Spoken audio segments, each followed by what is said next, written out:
வணக்கம்.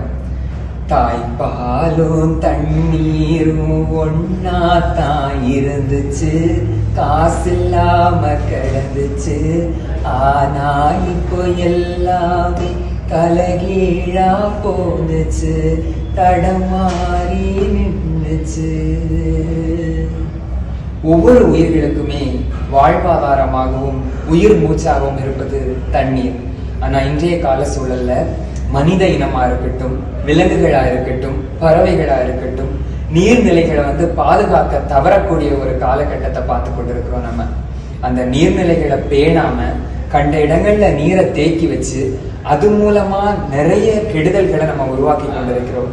நீரை நம்ம இப்போ பேணலைன்னா வருங்கால சன்னதிகளுக்கு, இப்போ நான் நிச்சயமா சொல்றேன், இப்போ நம்ம நீரை பேணலைன்னா வருங்கால சன்னதிகள் நீரின்றி தவிக்கக்கூடிய ஒரு சூழ்நிலை உருவாகும். அப்படிங்கிறதுல எந்த ஒரு மாற்று கருத்துமே இல்லை.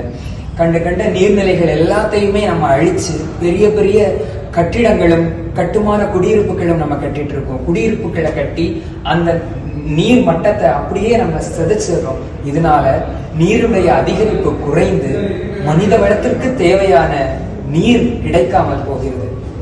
நிலாவுல தண்ணீர் இருக்கான்னு தேடுறோம், ராக்கெட்டு ஏவுறோம், பூமியில குடிநீர் வியாபாரம் பண்ணுறோம். நிலவிலையும் விண்வெளியிலையும் நீர் இருக்கான்னு தேடுற நம்மளை சுத்தி இருக்கக்கூடிய ஜனங்களுக்கு குடிநீரை வியாபாரம் பண்ணக்கூடிய ஒரு சூழல் உருவாகுது. இந்த நிலைய மாத்தலாமா? மாத்த நீங்களும் நானும் முற்படலாமா? மாற்றம் நோக்கி போராடும் நடைபோடும் இளைஞர்களாக உருமாறுவோம், உருவாகுவோம். நன்றி. இயற்கையோடு